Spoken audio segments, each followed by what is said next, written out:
काय भावा, लय लोड न घेऊ. अरे एक गेली की दुसरी मिळून जाईल लगेच. किती बरं झालं असतं ना. काय रे, ब्रेकअप वगैरे झालं का काय? प्रत्येक मुलाच्या दुःखाचं कारण ब्रेकअप नसतं, मुलगी नसते. नोकरी गेली माझी. तुमच्या 4 शब्दांनी खूप धीर दिला.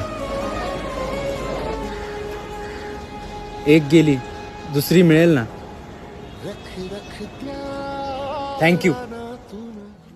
थोडं पुढे जाऊ गड्या, पाऊल थकलं नाही गड्या, पाऊल थकलं नाही, सुख